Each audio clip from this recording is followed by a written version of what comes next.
Chapter 12 देख रहे हैं, थर्मोडायनेमिक्स।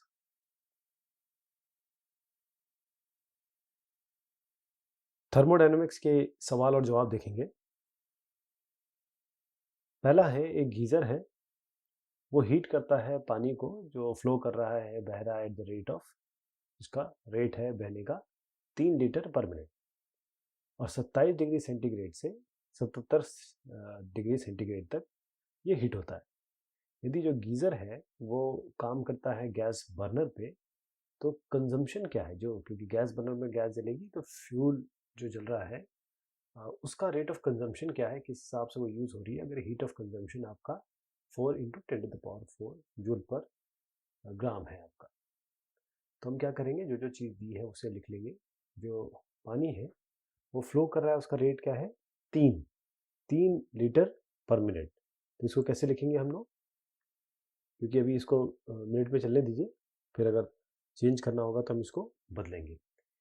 फिलहाल जो गीज़र है वो हीट होता है, पानी हीट को हीट कर रहा है ये, और जो टेम्परेचर रेज हो रहा है वो 27 से लेकर 77, यानी कि T1 अगर इनिशियल टेम्परेचर है, T2 अगर फाइनल टेम्परेचर है, तो 27 और 77 में जो डिफरेंस आएगा वही आपका राइजिंग टेम्परेचर होगा। 77 को आप 27 77 में से घटा दीजिए तो 50 डिग्री सेंटीग्रेड ये राइज ऑफ टेम्परेचर है। अब जो हीट ऑफ कम्बशन है ये वाला, वो तकरीबन इतना है। स्पेसिफिक हीट पानी का हम जानते हैं और 0.2 ले सकते हैं। जो मास फ्लो कर रहा है, जैसे मैंने आपको बताया था कि ये 3 लीटर पर मिनट है, इसको हम इसी में रहने देते हैं, बस लीटर को क्या करते हैं कि ग्राम में बदल देते हैं। तो 3 लीटर है, इसको हम ग्राम में बदलना है तो 1000 से मल्टीप्लाई कर दीजिए, लीटर और ग्राम में ये कन्वर्जन होता है। अब हम जानते हैं कि जो टोटल हीट यूज हुई है डेल्टा क्यू, उसको हम एम सी डेल्टा टी से लिख सकते हैं। कहने का मतलब ये है कि एम आपका ये आएगा, और ये 4.2 हमने सी ले लिया, और साथ में जो 50 है ये भी हमने वैल्यू डेल्टा टी जो 77 और 27 को माइनस करके आया था वो ले लिया। तो ये जो आएगा, ये क्योंकि ये हम हमारा पर मिनट है, तो ये जो टोटल हीट यूज है पर मिनट आएगा। तो जो रेट ऑफ कंजम्पशन क्या है, आप देखिएगा, ये आपका रेट है पर मिनट, जूल पर मिनट। अब इसमें एक और चीज आती है कि जो रेट, जो हीट कंजम्पशन का रेट है वो आपको दिया है 4 इंटू 10⁴ जूल पर ग्राम। तो हम क्या करेंगे, 4, ये 6.3 इंटू 10⁵, ये जूल पर मिनट आया है, 4 इंटू 10⁵ से 4 से इसको डिवाइड करेंगे तो ये तकरीबन इतना gram per minute rate of consumption आ जाएगा। What amount of heat must be supplied to this kg of nitrogen, कितनी हीट इसको सप्लाई करनी पड़ेगी आपको रूम टेम्परेचर पे, ताकि जो टेम्परेचर है वो बढ़ जाए 45 डिग्री कांस्टेंट प्रेशर पे। जो मोलिकुलर मास है N2 का वो आपको 28 दिया हुआ है, जो R दिया हुआ है वो 8.3 दिया हुआ है।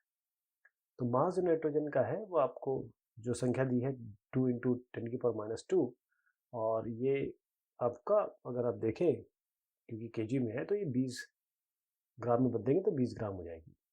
राइजिंग टेम्परेचर 45 डिग्री दिया हुआ है, साथ में मॉलिक्यूलर मास भी दिया हुआ है आपको, और यूनिवर्सल गैस कांस्टेंट जो आर अगर आप ले सकते हैं तो ये 8.3 यूनिवर्सल गैस कांस्टेंट भी आप ये ले सकते हैं। अब जो नंबर ऑफ मोल्स है वो क्या होता है, नंबर ऑफ मोल्स आपका होता है एम बाय कैपिटल एम। अब देखिएगा, मैं आपको एक करके हम इसको लेंगे। देखिए एम ये है आपका 20 ग्राम और कैपिटल एम आपका 28 हो गया, ये हम लेंगे। लेकिन जो मोलार स्पेसिफिक हीट होती है कांस्टेंट प्रेशर पे, आप जानते हैं जो कांस्टेंट प्रेशर, ये पी सी सब पी, कांस्टेंट प्रेशर पे जो मोलार स्पेसिफिक हीट होती है वो आपका इस संख्या से दी जाती है। 7/2 इंटू आर करिए, 7/2 आर, आर कहाँ से लेंगे, आपका ये जो आर दिया हुआ 8.3 ये वाला, तो 8.3 लीजिए 7/2 करके, तो ये वैल्यू आएगी।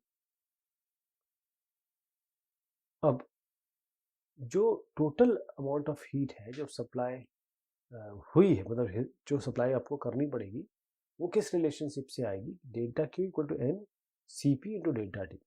ये जो एन है मैंने जैसे आपको बताया, एन कहाँ से आएगा, आपको इसको 20 ग्राम को डिवाइड करना पड़ेगा इस 28 से, तो तकरीबन कुछ 0.714 वैल्यू आएगी। ये हम इसी जगह आप यहीं पर small M by capital M की वैल्यू लिख सकते थे। अब जो CP है मैंने अभी बताया 29.05 और डेल्टा T तो खैर 45 डिग्री है। ये आपका इतना अमाउंट हमको इतना इतना अमाउंट ऑफ हीट हमको सप्लाई करना पड़ेगा। आपको बताना है कि दो बॉडीज डिफरेंट टेम्परेचर जैसे T1 और T2 है, यदि इनको कांटेक्ट में लाया जाए तो ज़रूरी नहीं है कि ये T1 प्लस T2/2, जैसे कहा कि 30 डिग्री एक का है, 70 डिग्री एक का है, तो आप कहें कि 30 प्लस 70/2 यानी कि ये बॉडी भी 50 में आ जाए, ये बॉडी भी 50 डिग्री बन जाए, इसका ज़रूरी नहीं है इसका। तो इसका उत्तर इस तरीके का है कि जब दो बॉडी अलग अलग टेम्परेचर पर T1 और T2 का आप लेके आते हैं, थर्मल कॉन्टैक्ट में उनको जोड़ते हैं, तो हीट फ्लो होता है बॉडी का। कहाँ से? हायर टेम्परेचर से लोअर टेम्परेचर पे, तब तक जब तक इक्विलिब्रियम ना आ जाए, यानी कि जो टेम्परेचर है दोनों बॉडी में बराबर ना हो जाए। लेकिन जो इक्विलिब्रियम टेम्परेचर है वो किसके बराबर होता है? मीन टेम्परेचर के बराबर होता है तब जब दोनों की थर्मल कैपेसिटी सेम होंगी। ऐसी नहीं कि दोनों अलग अलग अपने लिमिट लगा लिए या फिर बॉडीज आपस में कांटेक्ट कर लिया तो ऐसा हो जाएगा, नहीं। जब दोनों की थर्मल कैपेसिटीज बराबर होगी तब ये चीज़ आएगी, अदरवाइज जरूरी नहीं है ये आए। जो कूलेंट होता है वो एक केमिकल है या न्यूक्लियर प्लांट, जो लिक्विड हम यूज़ करते हैं ताकि जो अलग अलग पार्ट है प्लांट के वो ज़्यादा गर्म ना हो जाए, वो केमिकल हम यूज़ करते हैं। तो इसका जो स्पेसिफिक हीट है वो ज़्यादा होना चाहिए, काफ़ी हाई होना चाहिए। क्यों? कूलेंट का मतलब ही समझ में आ रहा है कि जो ठंडा करे, है ना, जो ठंडा करे, कूलेंट। तो ये कूलेंट जो केमिकल या न्यूक्लियर प्लांट में जो यूज़ होता है उसका स्पेसिफिक हीट ज़्यादा होनी चाहिए। इसका कारण ये है कि जितना ज़्यादा स्पेसिफिक हीट होगी कूलेंट की, उतनी ज़्यादा हीट एब्जॉर्बिंग कैपेसिटी होगी, या फिर आप ये कहें कि जितनी ज़्यादा हीट कैपेसिटी एब्जॉर्बिंग कैपेसिटी होगी, इसका मतलब ज़्यादा स्पेसिफिक हीट है इसमें। तो जो लिक्विड इसका हाई ज़्यादा स्पेसिफिक हीट होगी, ये बहुत बढ़िया कूलेंट की तरह काम करेगा, चाहे आप न्यूक्लियर में लें या केमिकल प्लांट में लें। तो ये क्या होगा कि जो अलग अलग पार्ट्स हैं, क्योंकि जब ये इन प्लांट्स पे काम चल रहा होता है तो चीज़ें बड़ी गर्म हो जाती हैं, उनको ठंडा रखने के लिए आप इसका यूज़ करते हैं। अगला जो सवाल है वो है कि air pressure in a car tyre increases during driving. बहुत सही सवाल पूछा है, ये सब लोग आप लोग एक्सपीरियंस करेंगे। आपने देखा होगा कि जो हाईवे नए नए बनते हैं और जो एक्सप्रेस वे बनते हैं, उन पे जब गाड़ियाँ चलती हैं तो टायर फटते हैं, टायर फट जाते हैं। तो ये आप कैसे समझेंगे कि टायर फट कैसे जाते हैं? इसमें दोष दिया जाता है कि एक्सप्रेस वे ठीक से नहीं बनाया गया, हाईवे ठीक से नहीं बनाया गया है, लेकिन कारण कुछ और है। कारण ये है, सो समझिए, जब कार चल रही होती है तो जो कार के अंदर का, मतलब पहली चीज़ तो समझिए कार के अंदर को तो जो हो रहा है। टायर के बारे में बात करते हैं। जो एयर टेम्परेचर है कार के अंदर वो बढ़ जाता है, क्योंकि मोशन हो रहा है एयर मॉलिक्यूल का। अब चार्ल्स लॉ क्या बोलता है कि जो टेम्परेचर है वो डायरेक्टली प्रोपोर्शनल है प्रेशर से। तो जो टेम्परेचर है वो टायर के अंदर भी बढ़ जाता है। तो जैसे ही टेम्परेचर बढ़ता है एयर प्रेशर भी बढ़ता है, यानी कि जो प्रेशर है वो डायरेक्टली प्रोपोर्शनल है टी से। आप जानते हैं कि P1/T1 P=P2/T2 हमने कांस्टेंट कर रखा था। ये आपका चार्ल्स लॉ है। अब जब प्रेशर बढ़ेगा तो टेम्परेचर भी बढ़ेगा। इसका मतलब ये है कि आप जो टायर है, अगर उसमें सही हवा नहीं दी, आपने बहुत तेज़ उसको चलाया तो फट जाएंगे वो। जो अगला है, the climate of a harbour town is more temperate than that of a town in a desert at the same latitude. एक ही लैटिट्यूड पे, यानी अक्षांश, एक ही अक्षांश पे बात करें तो जो क्लाइमेट होता है, जो टाउन जिसके बगल में पानी है, हार्बर है, वो ज़्यादा टेम्परेट होता है बनिस्बत के ऐसा टाउन जो डेजर्ट के बगल में है, ऐसा ऐसा क्षेत्र या सिटी जो डेजर्ट के बगल में है, रेगिस्तान के बगल में है। तो इसका उत्तर इस तरीके से है कि जो एक हार्बर टाउन होता है वो टेम्परेट होता है, यानी कि उसमें बहुत ज़्यादा कोल्ड या हीट बहुत ज़्यादा नहीं होती। जैसे अगर आप मुंबई की बात करें, मुंबई में रहें या गोवा में रहें, तो ये जो इलाके हैं यहाँ पर बगल में आपके समुद्र है, तो ज़्यादा टेम्परेट नहीं होते क्योंकि बहुत ज़्यादा एक्सट्रीम हीट या कोल्ड नहीं होता है। अगर आप इसी जगह डेजर्ट पे जाएं उसी एल्टीट्यूड में, क्यों? क्योंकि जो ह्यूमिडिटी होती है हार्बर टाउन में, क्योंकि वहाँ पर पानी है, वहाँ पर हमेशा जो बर्फ ये सूरज उगेगा तो सूरज उसमें गर्मी भी पैदा होगी, भाप भी बनेगी। जो ह्यूमिडिटी है बहुत अच्छी खासी होती है। डेजर्ट टाउन के रिस्पेक्ट में, तो इसीलिए बहुत एक्सट्रीम हीट या कोल्ड नहीं होता वहाँ। एक सिलेंडर जिसका जो पिस्टन है, मूवेबल पिस्टन है, इसमें 3 मोल हाइड्रोजन के हैं स्टैंडर्ड टेम्परेचर और प्रेशर पे। जो वॉल्स हैं सिलेंडर के, ये किस तरीके से बनाए गए हैं, ये हीट इंसुलेटर से बनाए गए हैं, और जो पिस्टन है उसको इंसुलेट किया गया उस जो सैंड है, बालू से एक पाइल ले लिया गया सैंड का, उससे इंसुलेट किया गया। क्या फैक्टर या कहें बाय व्हाट फैक्टर, कितने फैक्टर से जो प्रेशर है गैस का वो बढ़ेगा यदि गैस कंप्रेस किया आपने आधे ओरिजिनल वॉल्यूम से आधे। तो जो सिलेंडर है वो इंसुलेटेड है सराउंडिंग से, तो इसके कारण कोई हीट एक्सचेंज तो नहीं हो रहा है सिलेंडर और सराउंडिंग में। तो जो प्रोसेस है ये एडियाबैटिक, आप ये समझिएगा, पहला तो ये एडियाबैटिक प्रोसेस है। तो इनिशियल प्रेशर P1 मानते हैं जो अंदर है सिलेंडर के, P2 आप फाइनल से प्रेशर मान लीजिए, इनिशियल वॉल्यूम V1 है और फाइनल वॉल्यूम V2 है। अब इसमें क्या हो रहा है कि जो गामा है, अगर रेशियो स्पेसिफिक हीट का देखें तो गामा 1.4 है। तो अगर एडियाबैटिक प्रोसेस की बात करें तो P1 V1 की power gamma equal to P2 V2 by gamma. अब इन्होंने जो सवाल में दिया हुआ है वो फाइनल वॉल्यूम कहा है कि वो आधा हो गया, इनिशियल वॉल्यूम के आधा हो गया, यानी V2 जो बना वो V1 का आधा हो गया। तो इस V2 की जगह हम रख देंगे V1/2, यहाँ पर V1/2 रख दिया हमने। तो इससे क्या होगा, P1/P2 ले लीजिए, इस V1 को ले जाइए, V1 कैंसिल, साथ में आपका 2 की पावर गामा, यानी कि 2 की पावर और गामा हमने क्या बताया अभी 1.4, तो 2 की घात 2 की पावर 1.4 वो आएगा 2.639। जो प्रेशर होगा वो इंक्रीज होगा इस फैक्टर से। जो स्टेट चेंज हो रहा है गैस का एडियाबैटिकली, मान लीजिए इक्विलिब्रियम स्टेट ए से इक्विलिब्रियम स्टेट बी में, तो जितना काम किया गया, अमाउंट ऑफ वर्क, वो कितना हो गया 22.3 जूल, इतना काम किया गया सिस्टम पे, ऑन द सिस्टम। यदि जो गैस है वो हमने लिया स्टेट ए से स्टेट बी, लेकिन वाया माना बीच में एक प्रोसेस है जिसमें जो नेट हीट एब्जॉर्ब की जा रही है सिस्टम द्वारा वो इतनी है, कितना नेट वर्क डन हुआ सिस्टम द्वारा दूसरे वाले केस में, आपको एक कैलोरी जो है 4.19 जूल लेना है। तो जो वर्क डन हो रहा है सिस्टम पे जब गैस चेंज हो रहा है स्टेट ए से स्टेट बी में, वो 22.3 जूल है। ये आपका एक एडियाबैटिक प्रोसेस है, यानी कि जो चेंज हो रहा है हीट में वो जीरो है, यानी delta Q equal to zero, ये ध्यान रखिएगा, बस इससे आगे बढ़ेंगे। डेल्टा डब्ल्यू है वो आपका 22.3 है, लेकिन ये माइनस में ले रहे हैं क्योंकि ये वर्क डन सिस्टम पे हो रहा है। Since the work is done on the system, system द्वारा किया जाता है तो प्लस में होता है, डेल्टा डब्ल्यू माइनस में लेंगे। तो जो पहला लॉ है थर्मोडायनेमिक्स का वो कहता है delta Q equal to delta U plus delta W, ये हमारे पास है ये चीज़। तो अब इस जगह पे जो डेल्टा यू है वो क्या है, वो तब्दीली है, चेंज है इंटरनल एनर्जी गैस की। तो delta Q minus delta W, अब डेल्टा क्यू तो हमने कहा जीरो है, तो zero minus of minus W, delta W हमने कहा माइनस है, तो माइनस ऑफ माइनस प्लस हो जाएगा, यानी कि 22.3 जूल, ये डेल्टा यू आएगा। जब गैस स्टेट ए से स्टेट बी में इस प्रोसेस से जारी जो हमने देखा, जो नेट हीट अब्जॉर्ब सिस्टम कर रहा है वो कितना होगा, delta Q 9.35, 9.35 calorie, 9.35 calorie, calorie को चेंज कर दीजिए जूल से, तो 4.919 से मल्टीप्लाई कर दीजिए, तो हीट एब्जॉर्ब कितनी होगी। आपकी हीट एब्जॉर्ब का तरीका ये है, delta Q equal to delta U plus delta W, फिर से लगाइए, डेल्टा डब्ल्यू को लीजिए, एक डेल्टा डब्ल्यू आइए, डेल्टा डब्ल्यू को एक साइड करिए, बाकी ये दोनों को एक साइड ले जाइए, यानी आपको डेल्टा क्यू से माइनस करना है डेल्टा यू को, जैसे यहाँ पर दिया गया। तो ये जो वैल्यू है इससे आप सब्ट्रैक्ट कर दीजिए इस वैल्यू को, क्योंकि ये डेल्टा क्यू है डेल्टा यू है, दोनों को सब्ट्रैक्ट करिए, 16.8765 जूल आएगा, जो कि 16.88 जूल आप देख सकते हैं, इतना वर्क डन सिस्टम ने किया। दो सिलेंडर है ए और बी, इनकी इक्वल कैपेसिटी है, इसको हम कनेक्ट कर रहे हैं, जोड़ रहे हैं एक स्टॉप कॉक के थ्रू। ए में है एक गैस स्टैंडर्ड टेम्परेचर प्रेशर पे, जबकि बी बिल्कुल खाली है, इवैक्यूएटेड है। जो पूरा सिस्टम है वो थर्मली इंसुलेटेड है, पूरी तरीके से इंसुलेटेड है, हीट इधर उधर नहीं जाएगी।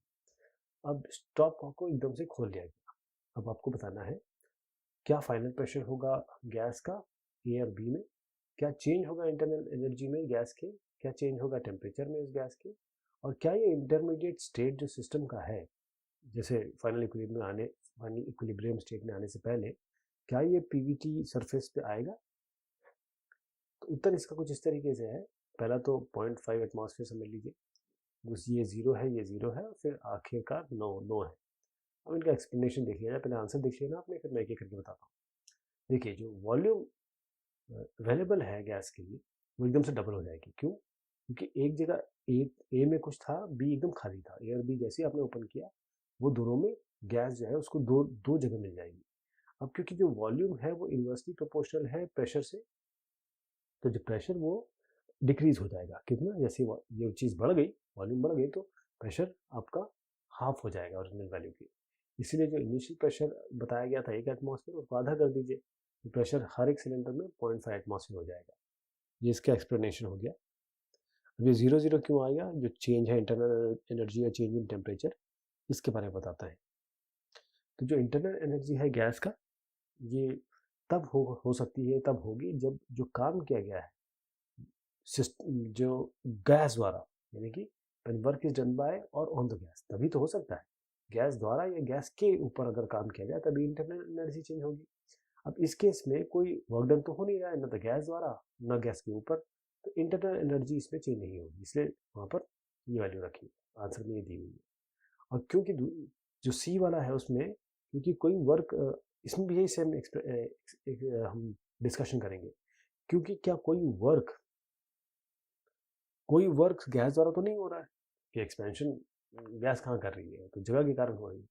टेम्परेचर भी चेंज नहीं होगा, इससे टेम्परेचर का चेंज भी 0 होगा। अब ये जो इम्पोर्टेंट एक इसमें ऑप्शन है कि क्या जो इंटरमीडिएट स्टेट है सिस्टम के इक्विलिब्रियम पे आने से पहले, क्या ये पीवीटी सरफेस पे आएंगे? हमने कहा नहीं। क्यों नहीं? उसका उत्तर है क्योंकि ये जो प्रोसेस आपको दिया है, यहाँ पर फ्री एक्सपेंशन हो रहा है, बड़ा तेज हो रहा है और इसको कंट्रोल नहीं कर सकते।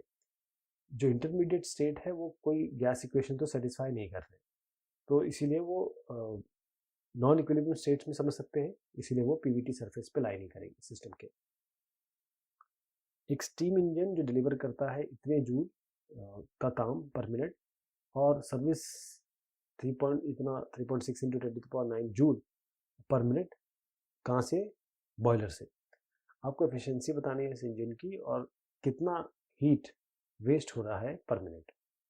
तो देखिए जो वर्क डन स्टीम इंजन द्वारा पर मिनट किया जा रहा है वो इतना है करीब, और जो हीट सप्लाई बॉयलर से हो रहा है वो करीबन इतना है, क्योंकि यहाँ सवाल में भी दिया हुआ है। जो एफिशिएंसी इंजन की हम जानते हैं output energy by input energy, यानी कि इन दोनों को डिवाइड कर लीजिए, ईटा आ जाएगा W/H। जो परसेंट एफिशिएंसी है, जो परसेंटेज एफिशिएंसी है 0.15 है, इसका मतलब 0.15 का मतलब 15% की बात हो रही है।